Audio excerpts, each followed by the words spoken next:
Good morning, and what we're going to be doing today is we're going to be taking this repo here, which is a Java application.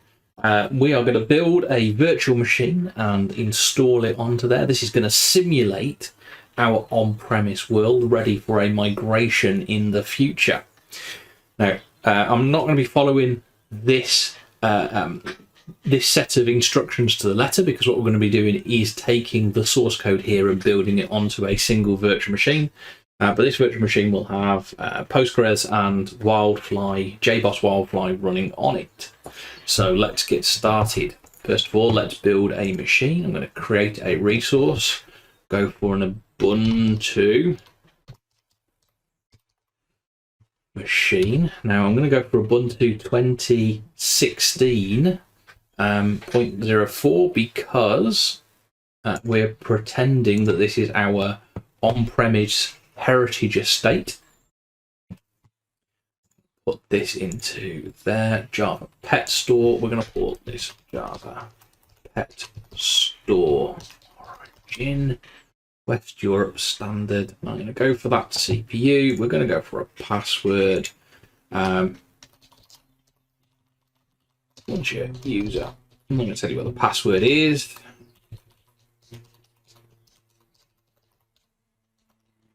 But actually, I prefer to use an SSH public key.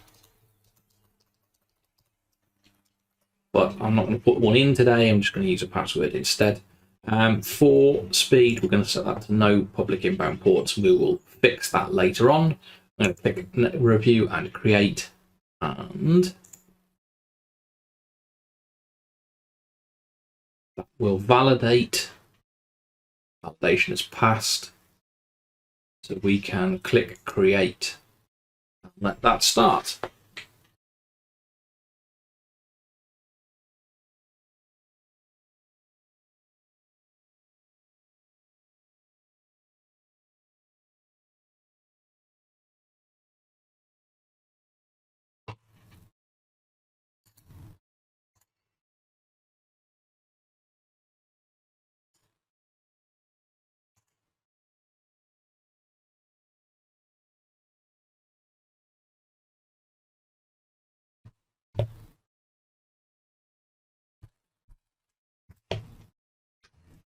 While that's starting out, I'm going to open up my Ubuntu terminal, because we're going to need that in a moment.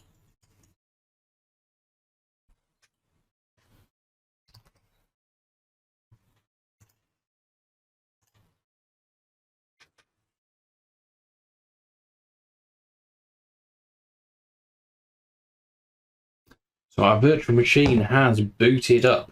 I'm going to go to resource. We will go to connect, enable just-in-time access on this virtual machine. Then when I go back to connect, I can request my access to my IP, copy that to my clipboard. Now I'm going to actually skip a step here. What I'm going to do is I'm going to paste that in.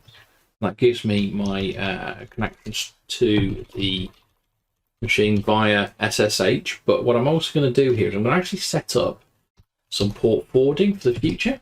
So we're going to port forward port 8080 on my local Windows machine to 127.0.0.1 localhost on the remote machine on port 8080. I'm going to do the same with port 9990 to 127.0.0.1. Got too many zeros in there. 9990. So that's binding my local port on my Windows machine to the same port on the virtual machine in Azure. And that will become apparent in the future. Accept that. I'm going to put in my password.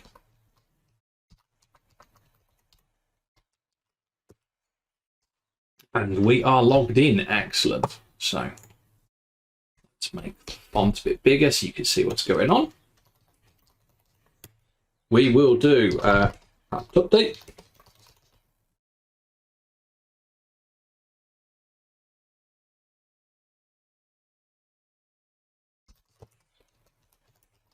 I'm going to install default JDK. We're going to install Maven. We're going to run that. So to download and install Maven and the default Java development kit.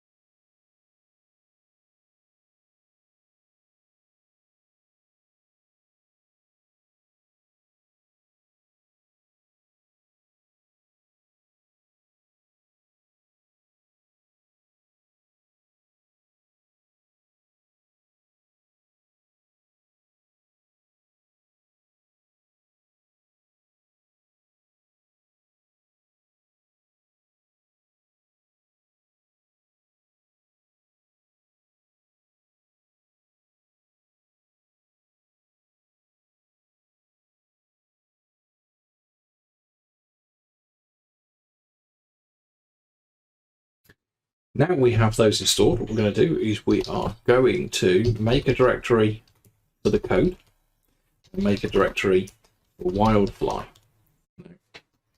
In the code directory, we are going to go to the source code, get the URL, so that's that HTTPS for the source code, and we will do a git clone of that source code into here.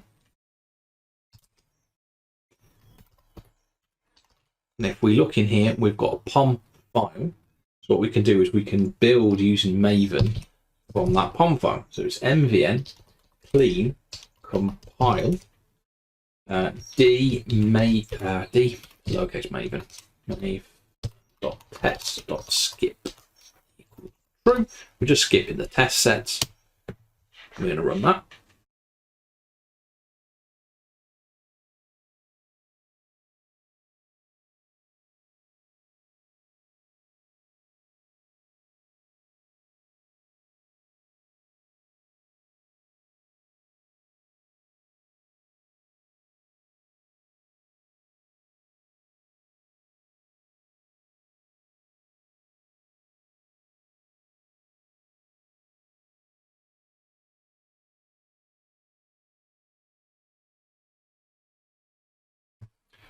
Once we've got the compile run through, we need to now run the package.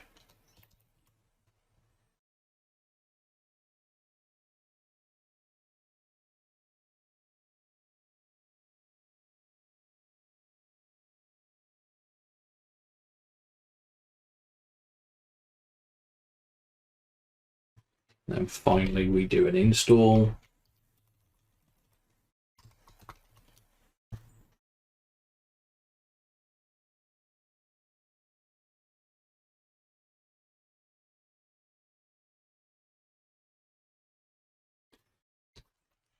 And we should see now we've got a target folder, and if I cd into that target folder, we have an application PetStore war. I'll just get the present working directory, copy that onto my clipboard, copy that onto my clipboard, get all of that, and open up a new connection on my local machine. So what we're going to do is a bit of magic. We're going to download that war file to our local machine. And if I change directory into my downloads, you can see that I already have that file at the moment, but let's pretend you didn't see that. So what we're going to do is we are going to use the scp command. And to build the scp command, we are going to use scp. The file we want is that file, but we need to get it from our remote server. So our remote server was the one that we had on that command there. So it's that piece that we need. So it's our remote server, that file. Then the destination we're going to put it in is we're going to put it into here. Call it application PetStore.war. Put in my password again.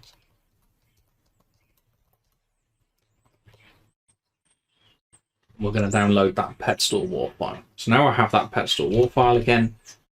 That's the latest version I've just downloaded from there. Go back to our virtual machine. We don't need that again. So the next step is to get Wildfly installed. We change directory into the Wildfly. We've got nothing in there. Now the Wildfly downloader is here. We're going to go for version 10.1 final. We want the full web distribution, the tar gz zip. We're going to copy the link to that. We'll get on it. Download to a local directory. Now we've got that file there, so we need to do a tar -xvf. So that's extracting on the verbose and the file that we're going to go for.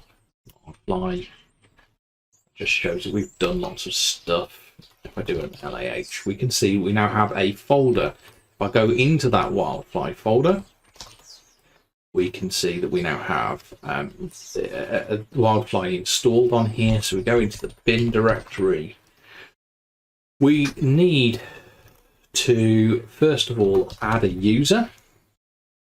We're going to add a management user to this. We're going to add a management user called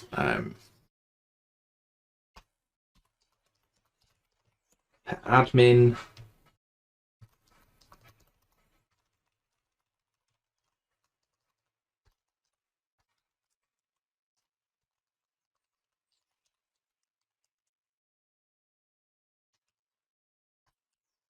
Into no groups. I'm going to say no to the last one because I don't know what EJB calls are.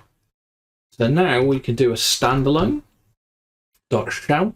That's going to start up Wildfly.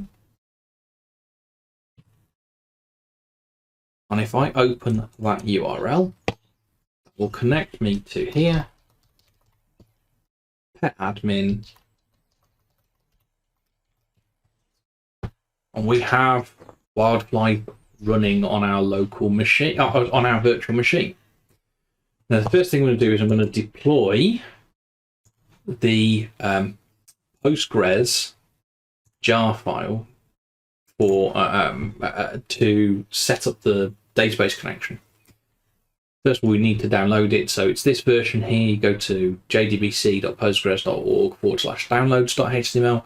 And it's the 42.2.0 JDBC 42. I've already downloaded it. You might get a warning message that it could be a dangerous file to download. In this case, you have to download it. But if you download it from this site, it should be safe. Once you've got that, you can upload the file. And I'm going to upload it like this. I'm just going to call it the Postgres 42 jar. We're going to enable it as well, and we will click finish. That will have then enabled it. Now, our virtual machine over here, we haven't got Postgres installed. So I need to go stop Wildfly, go and install Postgres, make a couple of changes to it so that we can log into it. So to stop it, you hold Control-C, and that will, so you hold down the control button and press C, and that closes that application. So what we need to do at this point, we do sudo apt install Postgres QL, Postgres QL contrib. It's going to install Postgres 9.5 for us.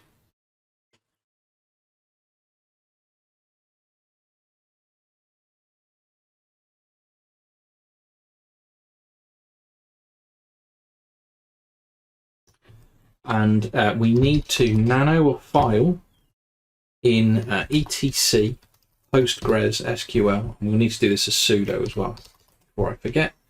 Sudo etc nano etc Postgres SQL 9.5 main Postgres SQL conf. Would help if you spelled sudo right, Sam. Then we are looking for the networking. There we go. Listen address, localhost. At the moment, there's a hash at the beginning. That means it's commented out. It won't listen to the localhost address. So we're going to turn that off. Listen to localhost address. Save that out. And then we need to restart the service. So we go to sudo service Postgres QL, PostgreSQL, restart. That will have restarted that. Now, the next step we need to do is log into the Postgres using PSQL and actually make it so that the Postgres user can log in with a password. So to do that, we do sudo -i-u Postgres. I think it's capital U or lowercase u. I think it's lowercase u. There we go. So that's changed my user on Linux using the sudo command to be in the Postgres user. So now go PSQL, and because I'm logged in as a Postgres user, it just logs me straight in.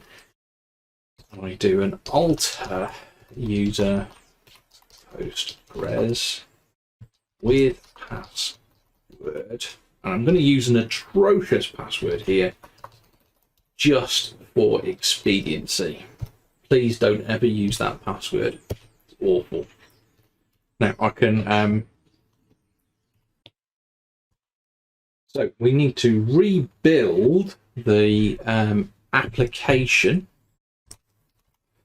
with the Postgres database connection setup. So if we go into our code and we look into here, inside .script, there's a file called assistance Postgres .xml. We need to copy that over the top of the source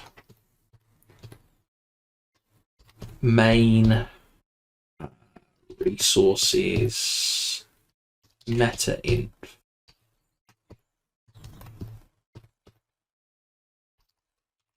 Assistance XML. And if we cat that source main resources meta-inf assistance, we should see that that talks around this Java JBoss data source there. And we go through our process of recompiling it again. I know we've compiled it once already, but we'll recompile it again and download it a second time.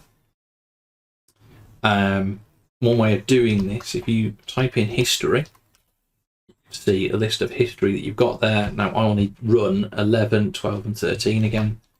So exclamation mark 11, press return, it will run 11, and run 12 and 13 again.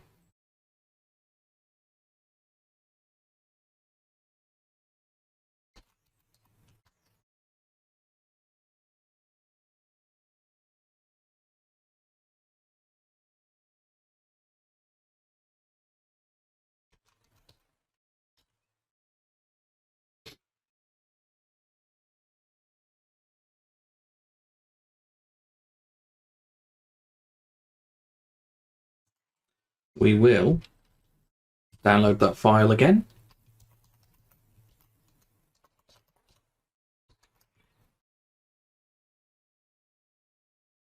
We've got that file onto our machine. I need that setting. So if we go back, I need to restart it, don't I? So I'll go back into Wildfly, and we will change directory, the Wildfly directory into bin directory, and we start the standalone server again. And then we go back to the Wildfly user interface. We will go to configuration, data sources, non-XA, add a data source. We're going to add a Postgres data source. We're going to call it Postgres SDS.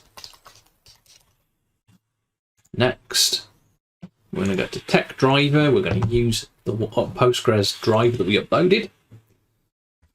We're going to set the password in here. It's that awful one that we didn't want to see earlier on. Then we should be able to test the connection.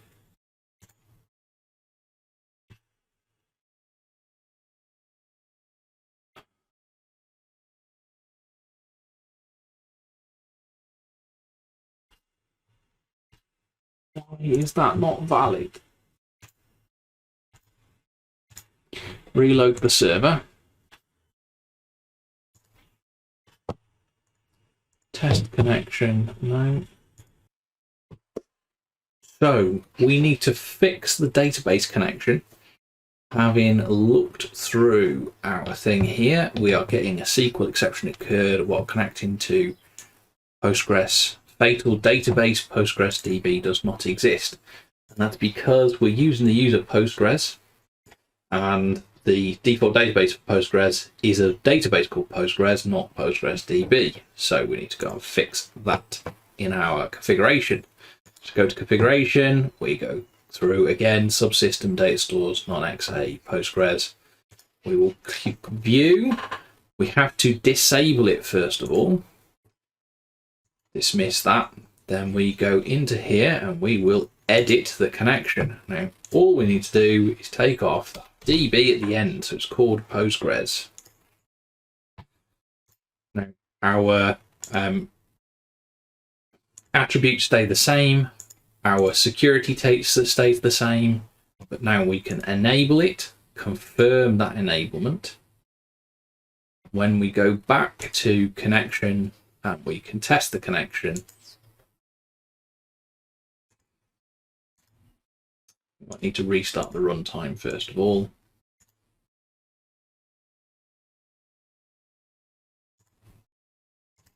Postgres, test the connection. Successfully connected. Now, because it's successfully connected, we can go back to deployments, add and upload our application, click next, click finished.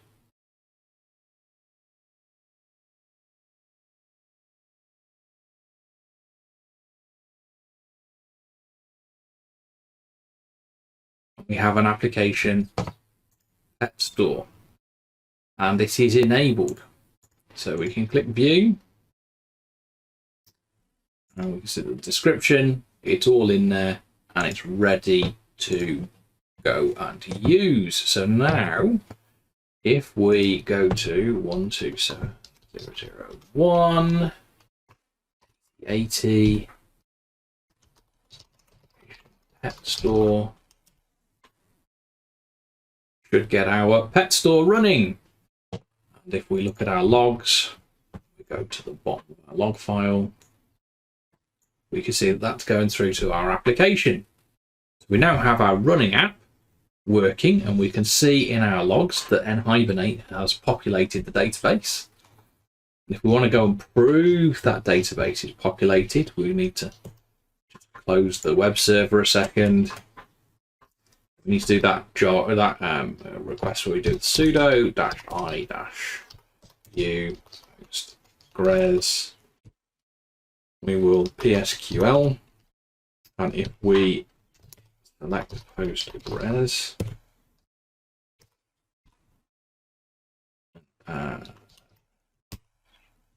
we will look at the tables, and we've created those tables. They now exist inside the Postgres database. So thank you very much for your time. We've done it end to end.